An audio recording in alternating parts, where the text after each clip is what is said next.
English मिडियमची मुलं अगदी खात्रीपूर्वक माझा अनुभव असा आहे की ते 12वीच्या पुढे टिकत नाहीत.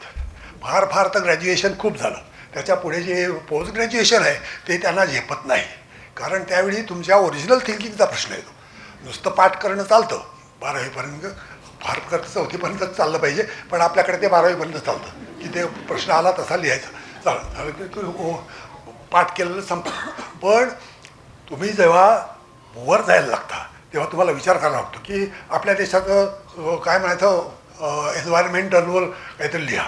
एन्व्हायरमेंटमध्ये काय पाणी बिणी अमुक तसं वापरतो, हवा अमुक तमुक, पोल्युशन काय काय होतं, आवाज किती मोठमोठ्याने करतो आपण, हे मोठ्याने अगदी मुलं दचकून उठतात असे मशिदीचे भोंगे, किंवा हे गणपती बिणपती आला तर मग काय रात्रभर गोंधळच, असं सगळं आपलं सगळं वातावरण आहे. हे कुठेही तरी आपलं डोकं नीट चालत नाही याचे हे पुरावे आहेत. आणि त्यामुळे मी अगदी खात्रीपूर्वक सांगतो की जर तुमची भाषा नसली की तुम्ही वाहवत जाता, मूर्ख होता, गाढव होता, फार फार अगदी काय समाजाचे शत्रूसुद्धा होता, अशी आजची परिस्थिती आहे. आणि याच्यातून एक मार्ग फक्त पालकच आणू शकतात. तर त्यांनी हे असं खाटीक खाण्याकडे मुलांना नेऊ नका, त्यांना चांगल्या ठिकाणी ते बसायला खायला प्यायला मिळेल, जिथं जिवंत राहतील असं ठेव.